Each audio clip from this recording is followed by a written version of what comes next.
Como você está? Espero que bem. Vamos para mais uma leitura do livro da nossa devocional Nascido para um Propósito. Descubra o propósito, o processo e o significado de ser promovido. Esse livro é de Bill Johnson, editora Chara, e o desejo do meu coração é que mais uma vez você seja abençoado. Nós estamos lendo o capítulo de número 8, o convite dos ventos adversos. E hoje nós iremos ler o trecho que fala pedras de tropeço. E ele começa dizendo o seguinte: cada um de nós enfrenta experiências difíceis na vida. Elas são comuns, mas desagradáveis. Algumas delas são graves e dolorosas e outras são simplesmente irritantes. De qualquer forma, cada uma nos oferece a oportunidade de crescer. Esses são os lugares onde você tropeça ou avança. As circunstâncias não determinam os resultados, você determina. A posição do seu coração diante de Deus é o que determina se o seu problema é um lugar para cair ou um trampolim para o futuro que Ele planejou para você. É mais difícil navegar em tempos difíceis quando perdemos de vista a sua bondade e fidelidade. Ele é a nossa confiança e nossa glória. Ele é aquele que nos prometeu que fará todas as coisas cooperarem para o nosso bem e a sua glória. Da mesma forma que nem todos os ingredientes de uma receita são gostosos, nem todas as partes das nossas vidas são apreciadas. Ainda assim, o chefe é capaz de pegar as coisas das quais não gostamos e ajudá-las a se encaixarem na receita geral de uma vida que testifica de sua bondade e graça. Afinal, coisas difíceis também revelam a quem pertencemos. Repetindo, a posição do seu coração diante de Deus é o que determina se o seu problema é um lugar para cair ou um trampolim para o futuro que Ele planejou para você. O crescimento dessas experiências é o que lhe prepara para a significância, para a promoção e para receber a sua herança. Cada experiência desafiadora é um convite para o seu futuro. Aqui estão algumas que são comuns a todos. E a primeira é decepção. Se não sei como lidar bem com a decepção, não posso confiar nos sonhos realizados que Deus deseja que eu experimente. É um teste desafiador. Muitos perderam a capacidade de sonhar por causa do efeito da decepção em seus corações. Parece mais fácil não sonhar do que enfrentar a decepção novamente.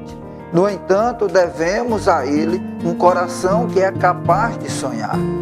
Esse obstáculo é necessário para aqueles que anseiam pelo significado para o qual nasceram, pois o peso das orações atendidas se torna glorioso demais para lidar com aquela condição fraca do coração. A força do coração se mede conforme a nossa entrega à sua graça que opera em nós. Quando o coração é puro e corajoso, a capacidade de sonhar permanece forte. A oposição fortalece a nossa determinação de cumprir o nosso propósito. Fomos projetados para sonhar e sonhar grande. Esse é o processo de promoção. E essa é a descoberta da nossa posição de sermos colaboradores de Deus. A segunda é perda.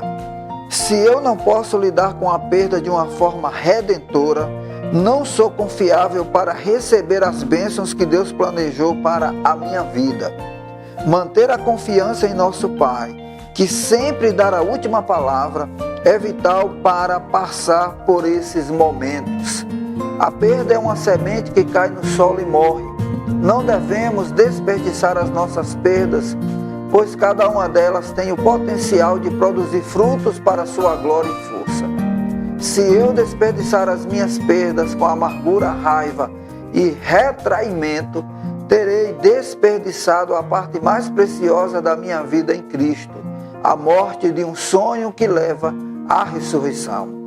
Se plantarmos as nossas perdas aos cuidados do nosso Pai amoroso, Ele por sua vez fará com que produzam frutos em uma escala que nunca conseguiríamos por conta própria. Agradecer em meio a essas provações é parte do que me mantém consciente do seu amoroso cuidado. Embora eu possa ser instável ao passar pelas estações, Ele é a rocha. Retornar à sua bondade intransigente é o melhor lugar para resolver qualquer problema. Entender que nenhum problema o pegou desprevenido é confortante quando enfrentamos o que parece ser impossível. Lembre-se de que Ele é glorificado por nossas promoções, da mesma forma que você e eu somos honrados pelo sucesso de nossos filhos no reino. Os filhos são herança do Senhor, uma recompensa que Ele dá. Salmos 127, verso 3. Eu me beneficio espiritualmente com todos os sucessos dos meus filhos. As coisas funcionam ao meu favor sempre que se tornam mais semelhantes a Cristo. Quando nos colocamos em nosso lugar de destino, nós o revelamos como o Pai. Um bom Pai. A terceira é a rejeição. Se eu não conseguir lidar com a rejeição com graça e bondade, não poderei desfrutar do nível de aceitação que Deus reservou para mim. Esses desafios ajudam a purificar a alma para que as bênçãos não nos destruam. Na verdade, todas as disciplinas de Deus são para que suas bênçãos não nos matem. Sei que todos pensamos que podemos lidar bem com a bênção ao ansiarmos por ela como fazemos.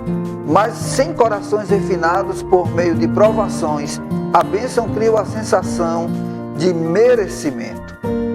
E é apenas por meio da humildade e da gratidão que a bênção nos capacitam para a retidão em vez de nos conduzir ao egocentrismo. Israel é um exemplo primordial disso no Antigo Testamento. Sempre que cresciam em bênçãos, tornavam-se descuidados na devoção. Esse é realmente o desafio do tempo em que vivemos e o único propósito deste livro, para irmos onde precisamos ir, para vivermos plenamente o significado para o qual nascemos, devemos ser capazes de carregar a glória do favor de Deus, sem nos tornarmos egocêntricos. Devemos aprender a fazer isso para a glória dele. É vital aprender a navegar pela vida com o conhecimento de que alguns nos rejeitam e que está tudo bem. A rejeição geralmente revela o quanto dependemos da aprovação dos outros para termos uma boa autoestima. Isso traz essas coisas à tona, não para sentirmos vergonha, mas para vermos a fraqueza da nossa posição e para nos movermos para um terreno estável que é baseado naquilo que Deus pensa de nós. Sempre que a insegurança é exposta, a segurança errada é exposta. É um convite à mudança. Ser capaz de lidar bem com a rejeição não significa que temos que ser insensíveis aos sentimentos dos outros. Significa que reconhecemos a nossa necessidade de ouvir e ver a partir da perspectiva de Deus. Essa deve ser a base da nossa identidade. E a quarta é o criticismo. Se eu não conseguir administrar meu coração com nobreza e graça em tempos de críticas, nunca vou conseguir suportar os elogios que Ele gostaria de me dar. Ninguém gosta de ser criticado e muitas vezes as palavras ditas são totalmente cruéis. Graças às redes sociais, duvido que haja um tempo em que as críticas tenham sido mais prolíficas do que agora. E no entanto, mesmo assim, descobrimos que Deus é capaz de pegar algo desonroso e destrutivo e transformá-lo em um momento de promoção. Há uma grande diferença entre as críticas recebidas de um amigo e de um estranho na mídia. Como forma de proteger seu coração, fique longe de comentários destrutivos. Certa vez agradeci uma pessoa conhecida por se opor a mim no ministério e que escreveu algo contra mim em um livro, no que eu achasse que ele estava certo.